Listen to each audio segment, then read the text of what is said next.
But yeah, Margaret Sanger is the founder of Planned Parenthood. You know, the organization has changed somewhat since her day for various reasons, but really the foundational principles are still there.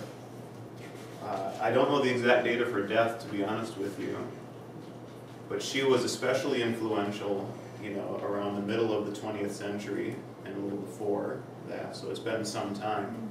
Her ideology was instrumental in what ended up being the passage of Roe v. Wade in 1973. But it was more than just abortion in terms of what she stood for. And she really has a dark secret, you might say, because there are certain parts of her ideology that are not commonly known to people. They focus on, you know, the idea of population control, abortion on demand, things like that. But they don't actually investigate oftentimes, at least the secular media doesn't, who was this woman? What things did she stand for in addition to population control? What were her ideologies? How did the Christian church react to her ideologies? Did everyone jump on board right away, or was there a gradual acceptance of her beliefs? How does the Missouri Synod factor into this discussion as well? Some very interesting facts you'll find out from our interview tonight. And again, for the most part, these questions will follow along with the interview. There might be some that I stuck in there for further discussion. And certainly the final question is an additional question that we'll talk about at the end. This will take about a half an hour or so. Probably a little less. We spoke earlier today with Wendy Ryder, Concerned Women for America, about multiple murder charges being brought against an abortion provider in Philadelphia. How did it get to that point? How could it be that law enforcement turned a blind eye to much of what was going on there? Why is abortion given a pass? I can tell you why. Margaret Sanger, founder of Planned Parenthood, has won the debate in America. Abortion is free and on demand. It's encouraged by the state, and it's hard to say that the debate is still going on. And in fact, as we'll find out in our conversation with Dr. Alan Carlson, she did it with the help of some Christians. Joining us to talk about the propaganda campaign, the founder of Planned Parenthood, Margaret Sanger. Alan Carlson is president of the Howard Center for Family, Religion, and Society, author of the books Conjugal America and The Natural Family, and a forthcoming publication titled Godly Seed, American Evangelicals Confront Birth Control. He's also written an article in the latest issue of Touchstone magazine titled Sanger's Victory. Dr. Carlson, welcome back. Happy to be with you. Do you think Planned Parenthood has turned out as Margaret Sanger, its founder, would have hoped? Well, yes and no. On the yes side, she certainly wanted to see birth control and abortion not only legalized, but widely accepted, promoted by the government, subsidized in various ways by the state. She wanted to see birth control clinics everywhere. She wanted to see the religious debate over birth control really largely put to an end. So in all those ways, I think she'd be very pleased where Planned Parenthood is today. She also had a sort of a different vision of what the future society would be like. She was, like many other American thinkers back in the 19-teens, 1920s, 1930s, very interested in the cause of eugenics. And I think she would have wanted to see a much greater eugenic emphasis. That is, a much more emphasis on controlled breeding and much more emphasis on sterilization among those deemed unfit than we see today. What is eugenics, and what was her bigger vision? I mean, how would America have turned out had she had her way eugenics-wise? Well, first, eugenics is the sort of the science, or many would say the pseudoscience of human breeding. That human beings should breed like we breed racehorses, or like we breed purebred dogs. That is, you would choose your mate very scientifically. You would produce children that would be of a quote-unquote a superior stock. All would be carefully planned. Mistakes would not be allowed to happen. Again, the goal though was to improve, quote-unquote, to improve the race.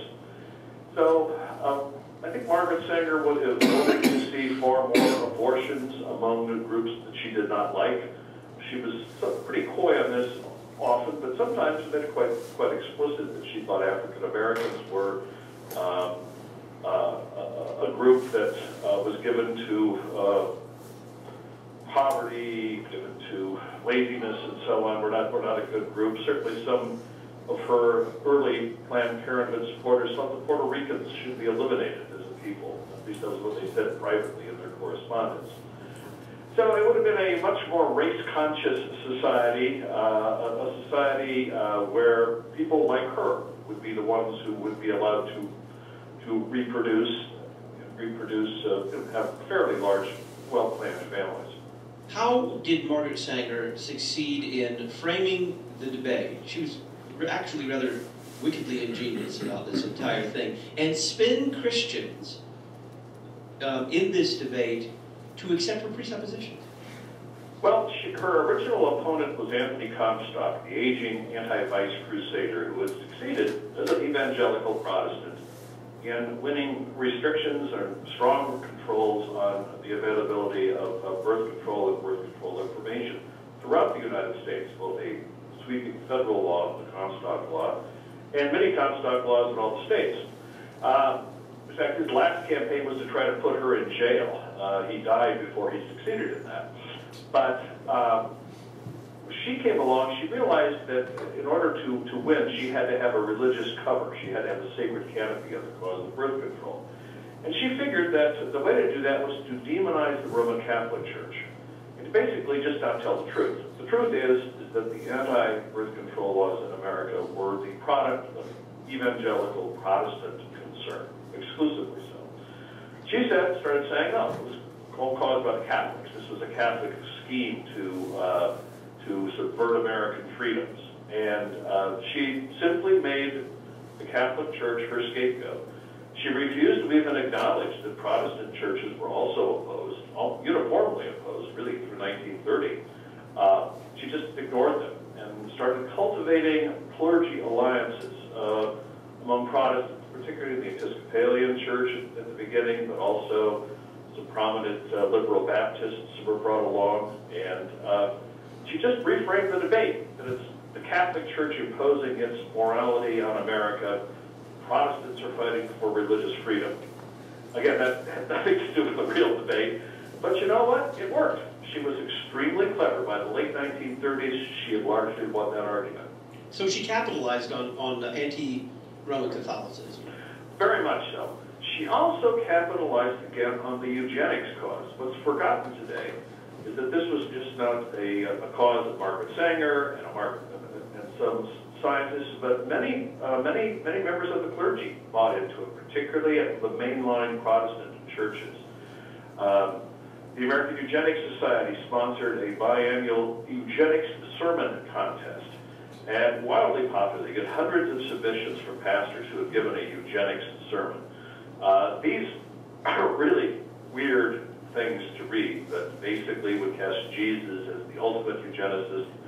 To build the kingdom of God on earth was to craft a better human material, and Jesus wanted us to use birth control and even abortion and sterilization to produce a pure Christian stock.